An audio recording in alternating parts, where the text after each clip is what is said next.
Every CEO's journey has its Everest. The moments when the path forward feels steep, uncertain, and alone. With Sherpa CEO coaching, you don't climb alone. Our experienced coaches are your guides, helping you break through barriers, sharpen your strategy, strengthen your leadership, and build a team that can carry you higher. With tailored one-on-one coaching, strategic planning, and real accountability, your summit is within reach. Sherpa CEO Coaching, your guide to confidence, clarity, and extraordinary business growth. Get coached and learn more at sherpaceo.com.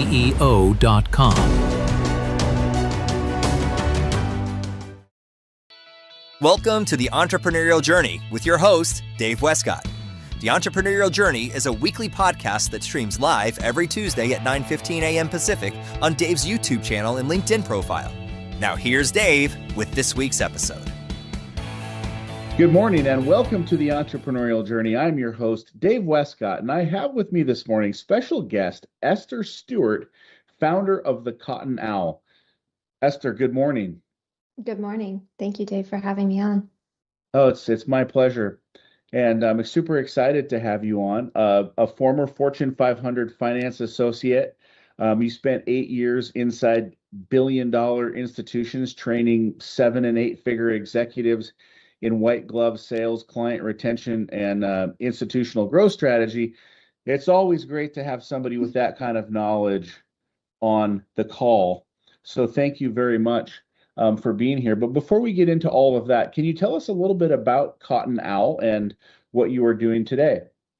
Yeah, so CottnOwl is a business growth firm, and we work with any founder, owner, CEO who has a service or offer that's a premium service or offer. So CPAs, accountants, wealth advisory, coaches, consultants that want to attract more clients while still maintaining the relationship of what got them where they are.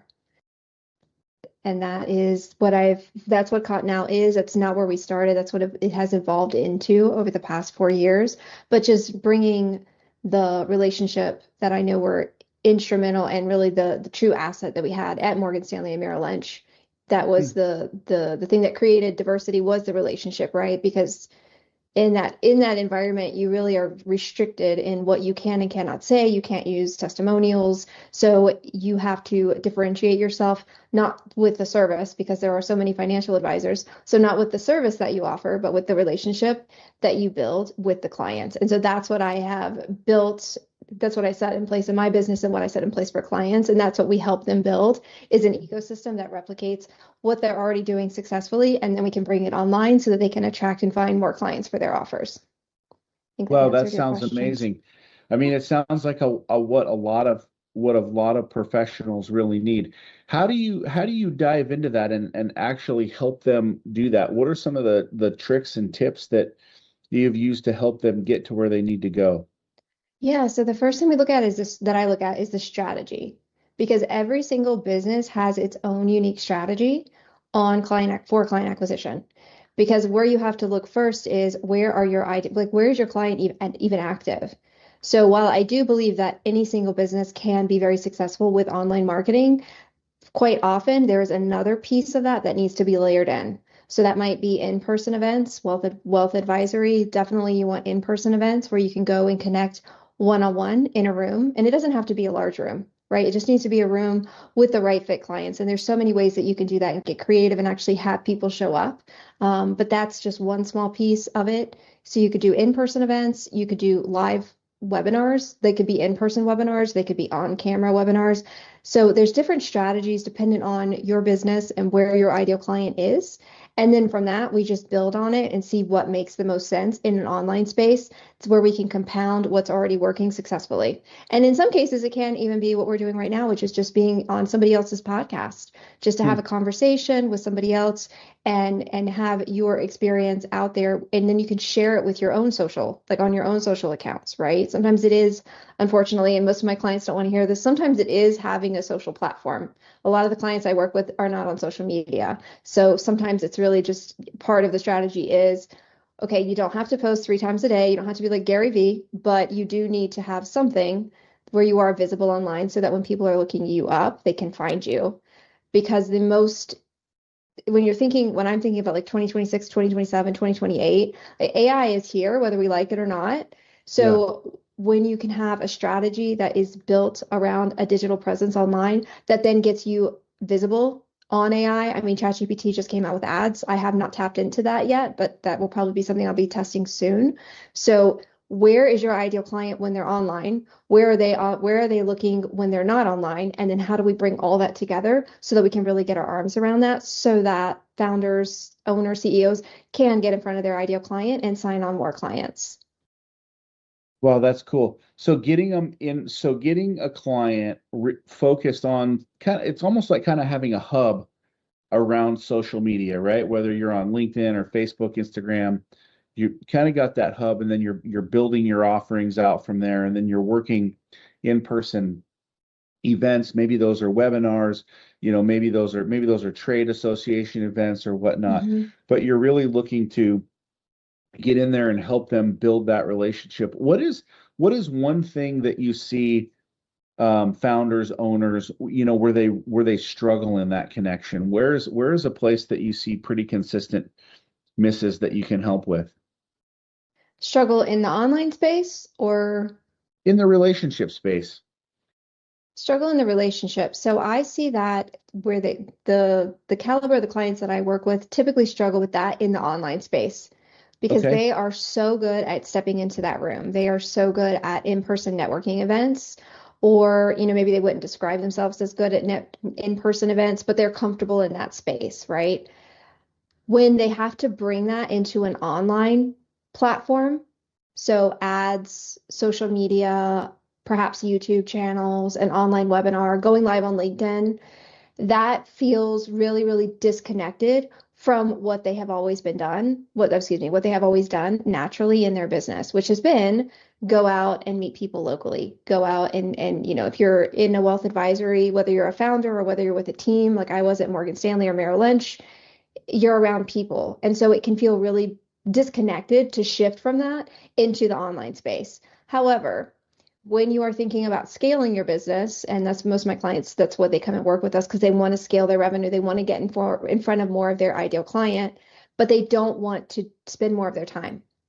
Like they're happy to spend their time, but they also don't want to have something where we set it in place and now they're looking at another 15 hours a week just to get this to work, right? And so that is, to me, the one thing about in-person events. They take time.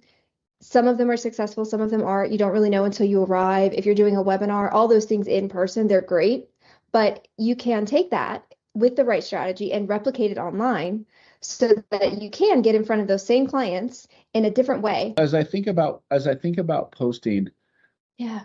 I can think about just being on LinkedIn and watching, different people in different spaces, right? Yeah. And as I think of several, coaches, you coach coaches, right? And so I see coaches on here, and I can think of some coaches who I know are really, really good coaches. And I can think of one in particular. Every day you see them post, every day post, every day post, and it's always, about business. It's always it's always about product. It's always about, engaging them in what they're delivering from a client side. And there's nothing ever that's personal there. And I've literally watched this person do this for probably 4 or 5 years. Super intelligent, super smart, all of that sort of thing. But you don't see any engagement. And then you can see somebody who's maybe not a very good coach, and they're online, but they're posting personal things. They're posting things that, are more intriguing, that sort of thing, where they're getting a ton of likes and a ton of follows and a ton of, connection points. You wonder on the back end, what's really connecting and what's really working to the one who's, doesn't get a lot of engagement versus the one who does getting a lot of engagement, but they're not really that great of a coach because you met them, you worked them, you've seen how that kind of plays out. So I'm wondering, what is the best strategy, to really mix this is where I am as a professional and what I'm sharing, this is what I am doing personal, where it actually pays off, where it actually, gets results? How do you balance that? How do you strategize through that? Am I even on the right track? But that's Yeah. kind of what I'm thinking of. Yeah. Great question. So what I recommend is you look at your ideal client first. Because one thing I will say, having worked in large corporations, they don't show you the behind the scenes of their business. They don't show you the personal side. They run ads focused on the benefit of working with them, right? Hmm. So so I say I open with that because I have seen big corporations who have built no behind the scenes, no story, just a connection to what they do, and they've done it very successfully. So when you think about the personal experience and how you bring that into your business, it has to do with a couple of things. One, to what level are you comfortable sharing about your personal life in your content? Because there are a lot of people who are very open and they're happy to put pictures of their kids on social, and then there are the others who are more extreme, who are do not want anything that's visible in their personal life to cross over into their business. So it's all about, and nobody's going to love me for saying this, but it's really about testing and optimizing and seeing what works. So the first piece of advice there is don't overshare because what you're describing, I have seen people, and I'm sure you have too, that have gone to the extreme of oversharing. And so while you knew the intent was to try and build a relationship and share something personal, it just didn't belong in that platform and it didn't make sense to their business. So if you'll Hmm. notice what you're describing, at least what I have seen, the ones that are sharing a personal story, they are still selling and they are still taking that personal story and tying it back to the benefit of working with them. So that's where I would start and then I would build it from there. So if you have something personal in your business that you're doing that can tie into an analogy, right? I think the people I see doing that the most successfully are taking something that they've done that day and making a quick reel about it and tying it into, okay, this is what I did. This is the analogy. This is the story. And this is why it makes sense to do XYZ.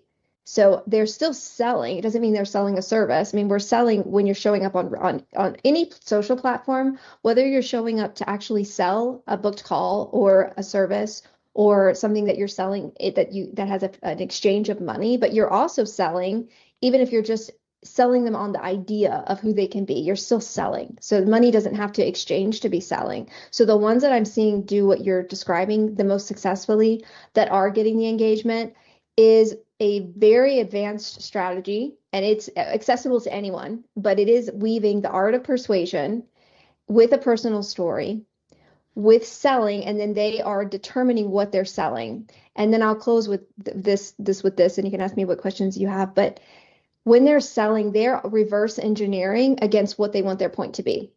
So the ones that are doing this really, really well, they are looking at, okay, what do I want to sell today? And whether that's an idea, whether that's a belief, whether that's actually an offer, or whether it's a free offer, something free, it doesn't matter. That's what they start with. And then they reverse engineer and they dissect all the way back to the personal story. So now it's like, okay, this is the personal story. This is the analogy. Now I'm going to persuade you why this makes sense. And now I'm going to guide you into what I want, whatever next step I want you to take. That's where the sales piece comes in. So that recipe works really, really, really well. And it's up to the person that's wanting to use that to what level they want to share about their personal life. So one thing that you can do very successfully without oversharing is, maybe you just share one little piece of your day. You don't have to share the entire story of how you walked from this room to this room in your house, but it could be, hey, I was sitting in my living room, right? So now what that does is it paints a picture. So your ideal client on the other side is like, oh, they have a living room. Okay. And if you want to share a picture of you sitting in your living room, that's absolutely up to you. That's each person. I don't personally do that, but to each their own. But again, it's such a small thing and it sounds so simple, but in a world where we're trying to build relationships where we're just sell, sell, sell, sell, sell, and we're just talking about the service and the offer, when you can weave in those touch points of, hey, I'm in my backyard. I was in my backyard barbecuing over Memorial Day weekend. It's a personal story. It paints a picture. And now it allows the person on the other side who doesn't know you to build a bit of a relationship because now they know, hey, you have a backyard. And hey, you have a grill and you are enjoying Memorial Day and you're doing things that I would normally do. So you can weave in a personal connection without oversharing, if that makes sense. That does make sense. That's really powerful. I love what you said. What do I want to sell today? Yeah. I like how you started with that. And what I hear is, set what do I want to sell today? Set the stage, and then really what you're saying is that companies that are really doing it great are selling a transformation, Yes. right?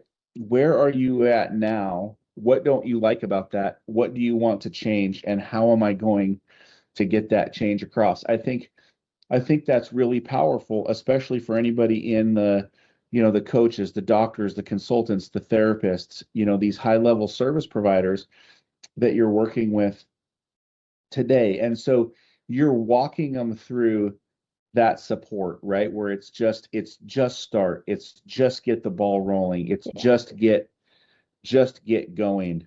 And when you do that, it seems like that's like you said, hey, my first videos, I deleted them.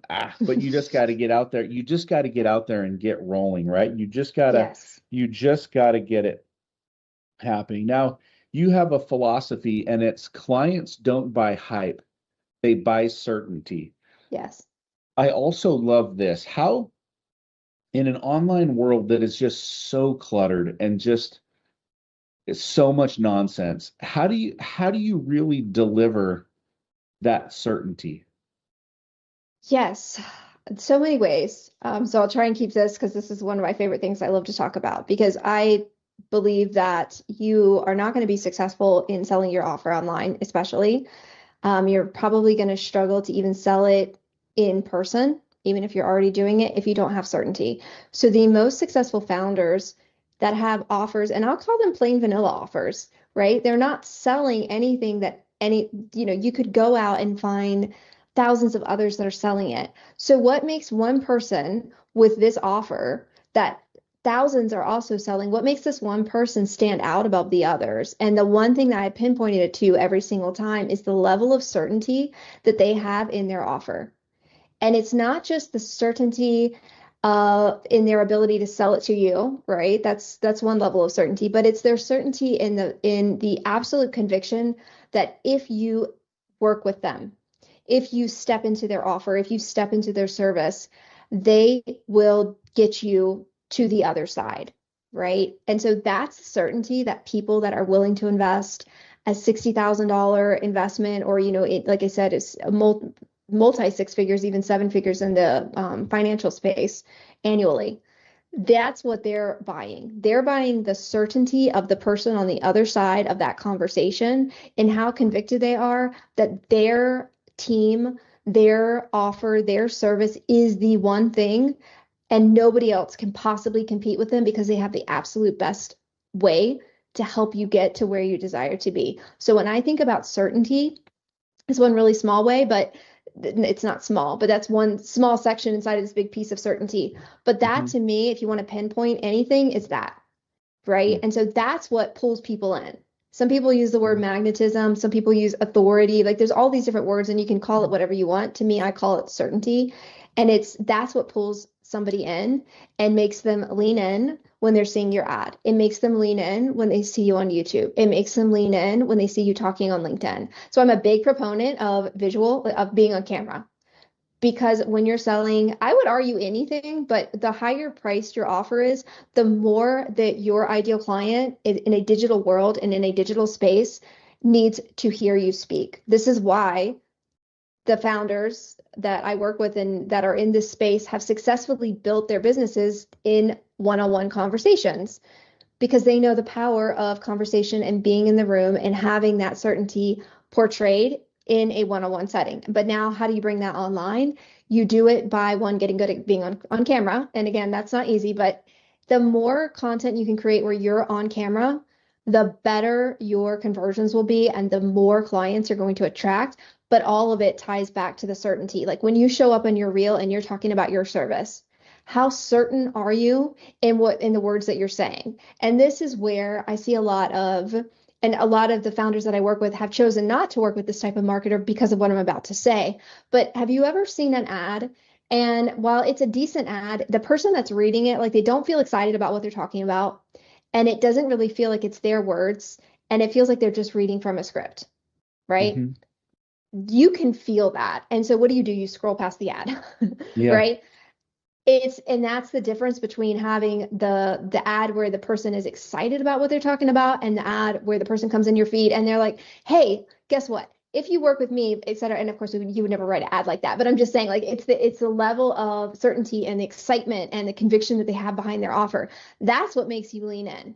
So that is why, to me, in I think any offer, but in the high ticket space, especially high service space, the more certain you are in your offer, the more that your ideal client is going to gravitate to you in an online environment. Just like they see when they're one-on-one in that room, right? It's just like when you walk into that networking event and every single person that's in there wants to have a conversation with you. I mean, I'm sure you've been in events like that where it's like there's just that one person, they walk in and Yeah. everybody just gravitates to them, right? That's what you want to do successfully and replicate that in the online space, and you do that by tapping into certainty. Did that I answer? love that. I love how Okay. you explain that. Yeah, I mean, you definitely nail it, right?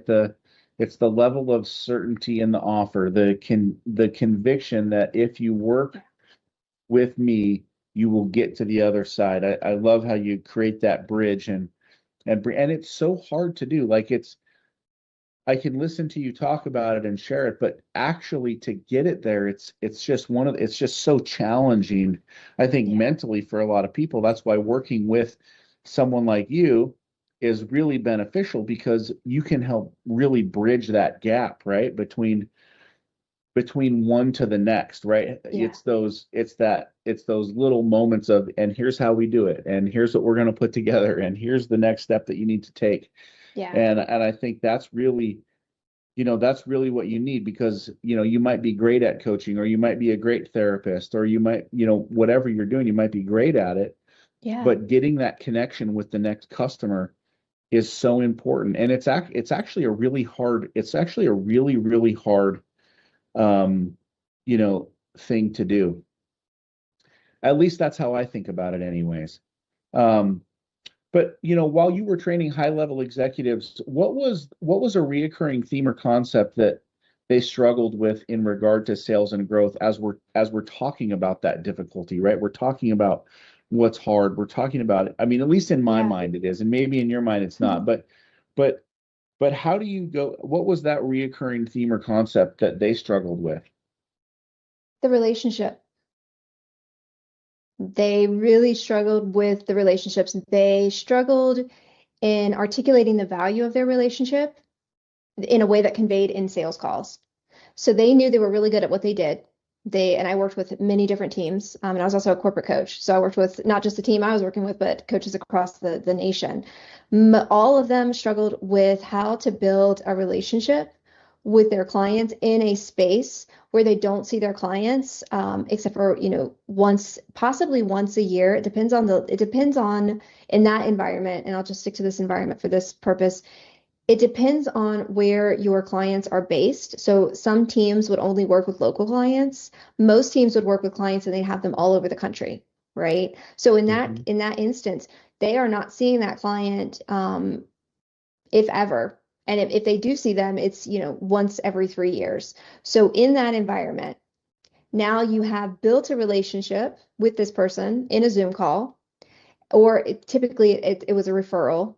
And so now you have this referral who's working with you, and now you're 3 years into this relationship, but you haven't built a relationship with them. So how do you build a relationship with a client who already trusts you, who is obviously working with you and paying you the fees, but now you're missing that relationship? And where I saw this really hit home for a lot of the teams, whether they were working with me or not, was this: when the client passed away. When the client passed away, because they had this quote unquote relationship with this client, but now the client is not there anymore. And now it's time for the next generation to step in. And because they had not successfully built a relationship with the client and by extension, their family, now this client left, right? Because now the children and the grandchildren were like, hey, I have this financial advisor. We're just going to move the assets over. So when that started to happen, and it started to happen more and more, because when I was there, we had a specific generation that was unfortunately passing away. Sure. When you saw that happen in real time, it did become an eye opener, believe it or not, all the way across the different teams and the corporations that I was in, because they realized that they hadn't built the relationship with the next generation. And so suddenly that became the thing that everybody was focused on, which was great. So it's all about building relationships, whether they are referral, whether it's, because your certainty, your service is going to be enough for a lot of clients to get them to say, yes, let me work with you, because they see the results and they see what's possible. That's, to me, is the sales. And there is a very important component of building a relationship during that sales. But the piece that I was instrumental in for these teams and helped other coaches really tap into was, okay, you've done the part of they're working with you and they love you, but how do you build the relationship? How do you continue to show the value of the relationship? How do you have, conversations so that they want to bring the next generation in to have a conversation with you? So I would say they really, really struggled at that time. And I don't know where it is at this point, but at that time it was with the relationships. How do you maintain them? And that's what I love to do. So I was for the last team I worked with, I was the relationship manager for that reason. And Wow. several of those clients are still my clients. When I left, they followed me. But like, that's the power of having the right relationship, but not just relationships, but then knowing how do you, within that relationship, how do you continue to bring value? Because it's not Right. just the relationship, it's the value that you're bringing to that client while they're working with you. Because when you're charging the fees, of course, the clients know the value of the fees in this instance, but you want to make sure that you're doing the things that show that you still value the relationship and that you're still thinking about them in a way that's above and beyond. So, yeah. That's right. How do you show value day in and day out? Every time you're working with that person, do they feel it? Are you connecting? Yeah. How do you keep that relationship separate from becoming too personal, right? Where it's, you've built this professional relationship. It's great. You're connecting, but maybe you don't want it to go personal. And sometimes Yeah. it seems like it can always tend to go personal. What are your thoughts about that? Should it go personal? Should it not go personal? Do you want to keep the boundary in place? What do you think is best? Well, so my opinion, I think you always need the boundary.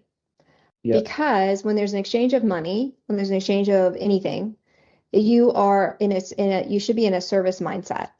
So that's my personal belief. So to me, yes, there's always a fine line.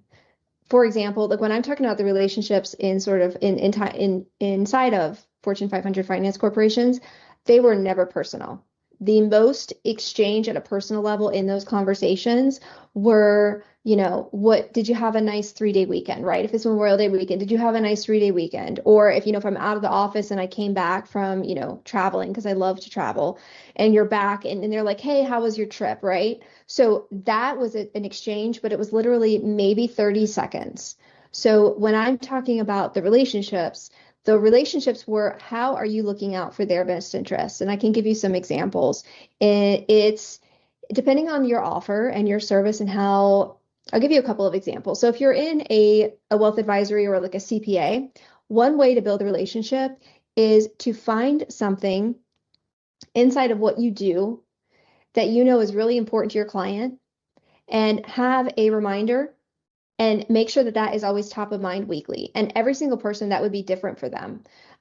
Because some clients will value, having this specific report sent to them every single Friday, or some clients might value having, a reminder sent on their birthday, right? It depends on the level of that client and that relationship and the offer. If you are a high level consultant or a coach, and perhaps you're not doing anything that's a fee, but they're paying you monthly and you support them, what's important to them, unlock what's important to them in those conversations, and then have maybe it's just every Friday. Maybe that they're struggling with one specific thing in their business and you're helping them get through that. And so while you do have the component of the service that you deliver, every, have, it could be biweekly. Again, it depends on the circumstance, the client, what the offer is, but you could have every Friday. You can send them a nice email ahead of the weekend, reminding them, hey, I know that you're still working on this specific XYZ. You're doing a great job, right? Something of encouragement to let them know, one, that you're thinking of them, two, that this is still top of mind, and three, you're acknowledging the work that they're putting into it, right? Like that would apply if you have a client that's a coach or a consultant. If you're a CPA and or a bookkeeper or a realtor, and you have clients that are relying on you, but you're not engaging with them daily or even weekly, you could have something that you reach out to them every single month, and you would determine what that is. But to me, and this is where I worked like a detective when I was in those roles, and I still do for my clients, you just listen to what they're telling you on those calls to find like what's important to them. And then how can you, inside of what you're already doing, how can you show them that now is important to you because it's important to them? And is that a weekly? Is it a biweekly? Is it a monthly check-in? Right? There's so many ways you can get creative with that. But when I think about the relationship, believe it or not, yes, it's the one-on-one relationship. But for me, that inside of a business sense, that is the relationship that I'm cultivating. Because not only I don't want which is what you said, I don't want to overshare. In high caliber relationships, and I don't mean this disrespectfully, they do care, but they also they're working with you for one specific thing. And so they're busy. They want to know that you care for them. And so the way that you do that is by cultivating the relationship and reflecting back what they care about to them. It's not about, hey, all my kids and grandkids came over to the house and we did this and we did that. It's not about 30-minute conversations where you're sharing about your life. That's not wrong.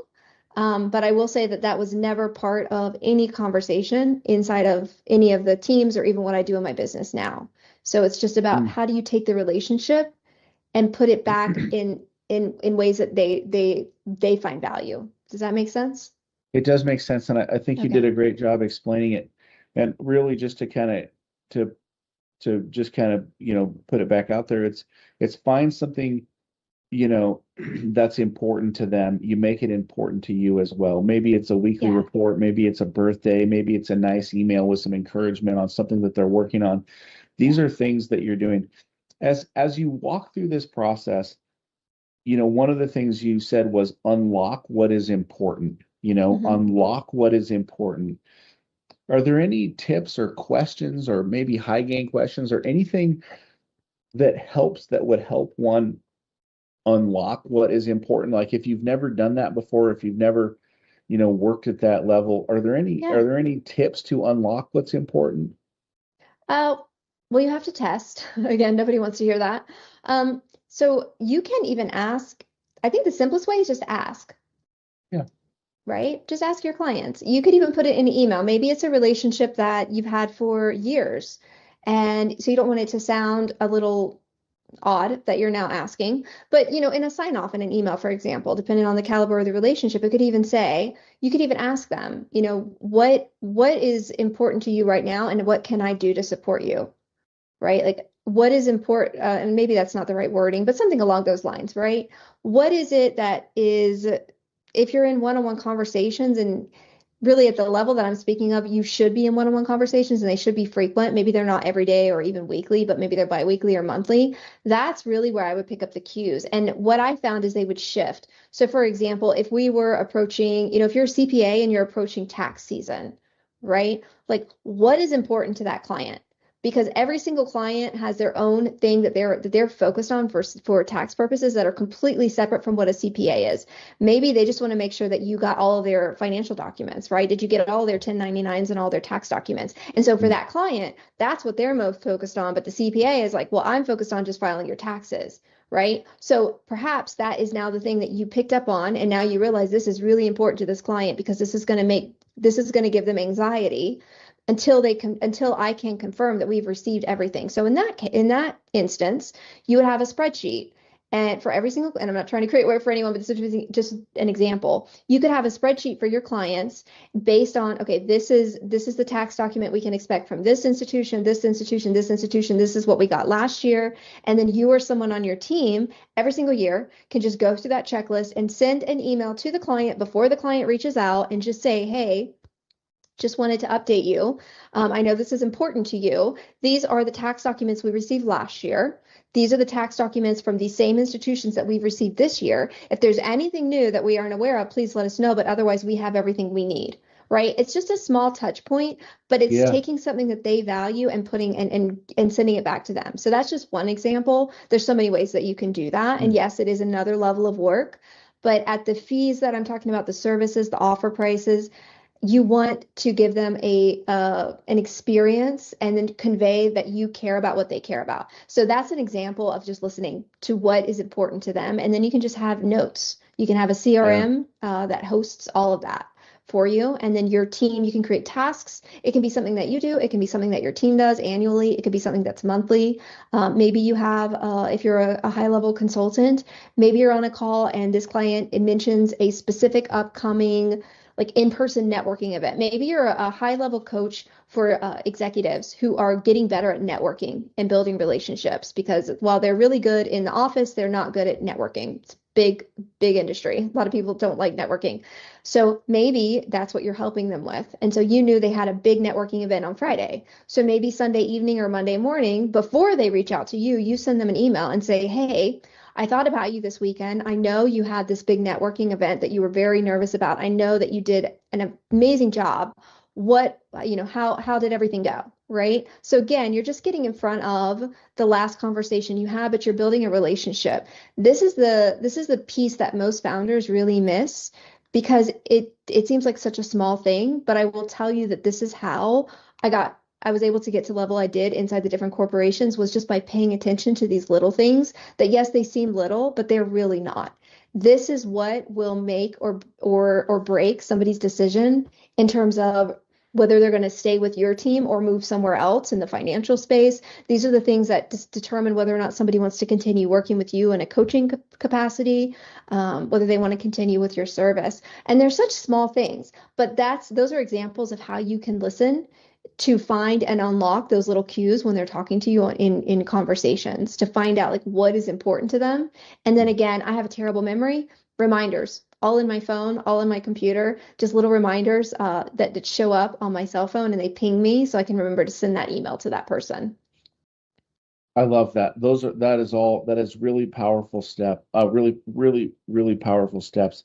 What do organizations frequently get wrong when building a sales system, and what are some missteps that they can avoid? So a sales system, it depends on what your goal is. So I'll go 2 different levels.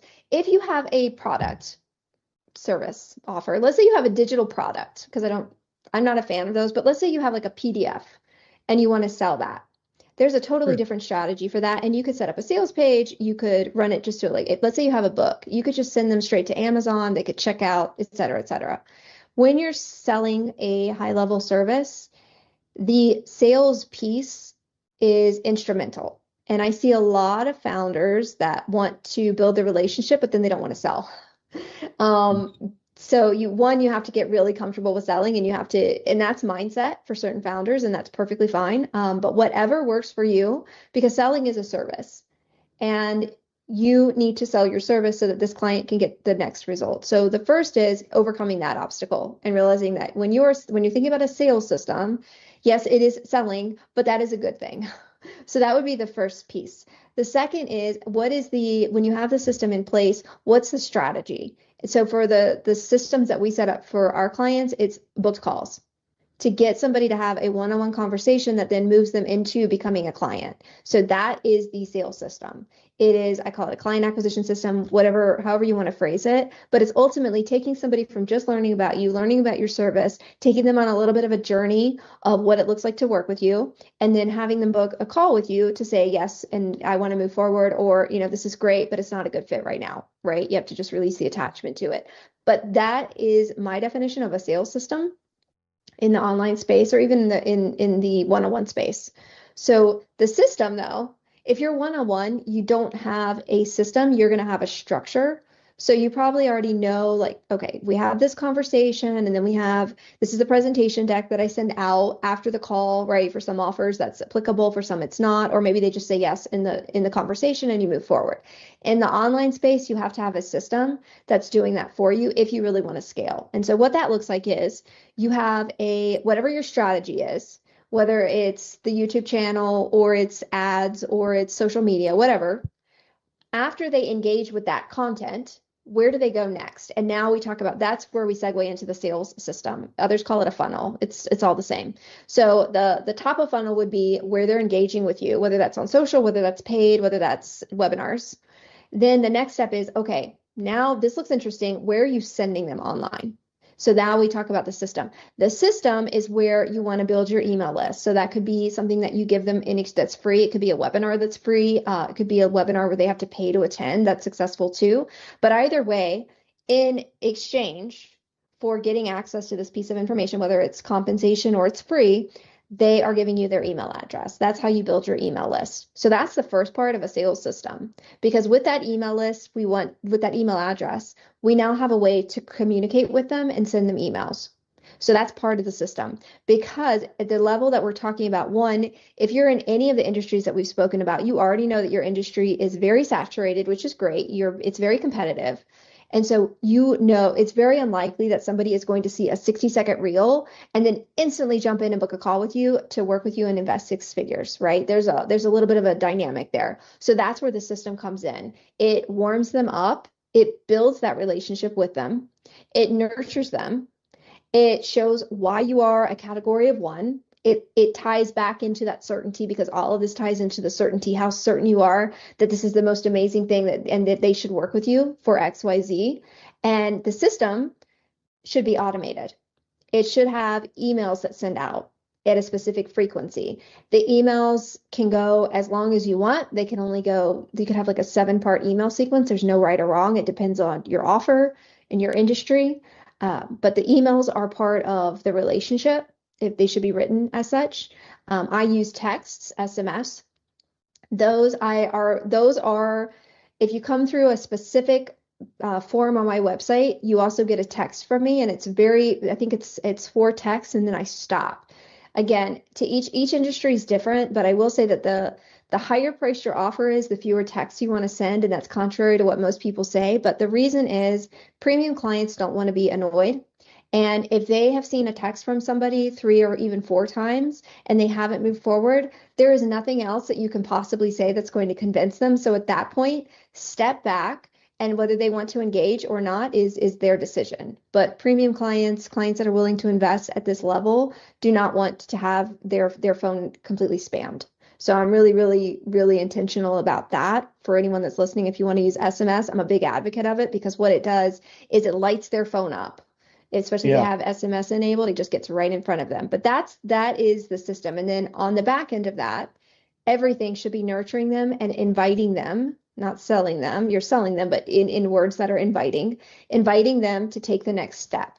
So in my case, it would be to book a call with me and let's see if it's a good fit. For others, it might actually be to take you to a place where you can go ahead and pay. There's no right or wrong there, but it's all about the journey and the relationship, and you do that through a sales system online, because you cannot possibly, as you know, when you're scaling, you can't keep 30 to 50, depending on what your ad spend is and what your goals are.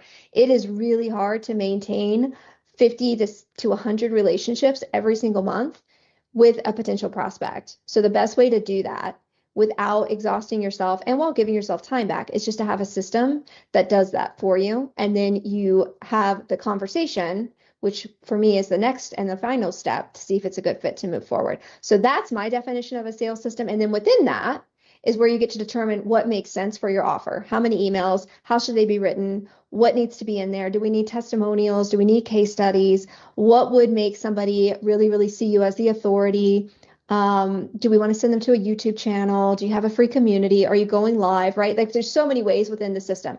So the system itself is that, but within that system is where you get really, really granular on your offer and how you want to take clients on a client journey or prospects on a journey from just learning about you to becoming a client.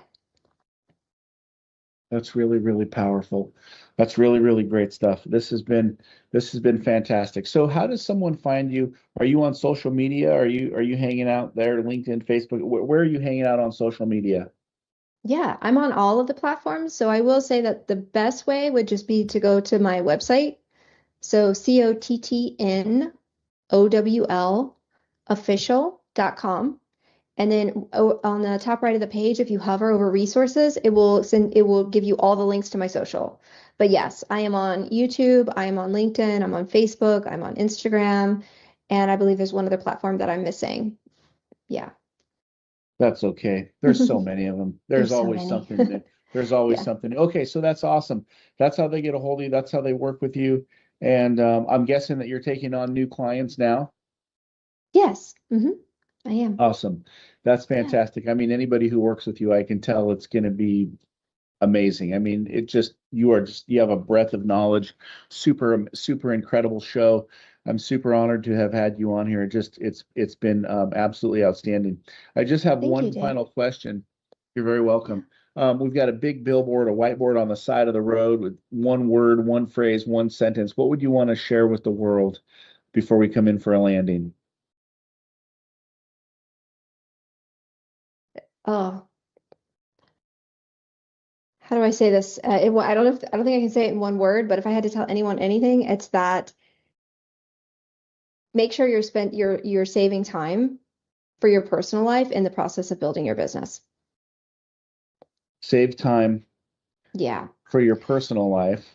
Yeah. Because as founders, it is so easy to tap in and sit in front of our computer for 10 hours on one thing or many things and get them all done. And especially in the last couple of months, I live in Sedona, so I love to go on walks. It's really come back to me that there are so many things that I have spent hours on in a day that seems so important in that moment that didn't move revenue. It didn't do anything for my business. It just made me feel like I was being busy. Mm. And if I would just utilize that time and go actually enjoy my life instead of trying to force something inside my business that's not moving the needle. So if I had to tell anyone, it would be that all the strategies in the world, all the systems in the world, of course, the client acquisition, you want all of that because you want to have a successful business, and that is very important. But I would just say make sure that what you're doing in your business is actually moving it forward. And if it's not, turn your computer off and go out and walk in nature. I love that. I think that's fantastic. If what you're doing is not moving you forward, go take a walk in nature. Yeah. Because I mean, I don't know about you, but I get so many creative thoughts when I'm out walking because now I have shifted from sitting in front of a computer where, it's really hard, especially when your eyes start to get fuzzy, and then you go out and you're in nature and then you'll just start to get all these great ideas for your business. I think I've gotten I would say all of my ideas for marketing angles, even for clients that I'm working with, I get the best ideas when I'm just in movement and Mm. outside listening to the birds chirp. It was Esther, it nice to was meet awesome you. having you on the show. Thank Have a you. great day. Every CEO's journey has its Everest. The moments when the path forward feels steep, uncertain, and alone. With Sherpa CEO coaching, you don't climb alone. Our experienced coaches are your guides, helping you break through barriers, sharpen your strategy, strengthen your leadership, and build a team that can carry you higher. With tailored one-on-one coaching, strategic planning, and real accountability, your summit is within reach. Sherpa CEO Coaching, your guide to confidence, clarity, and extraordinary business growth. Get coached and learn more at sherpaceo.com.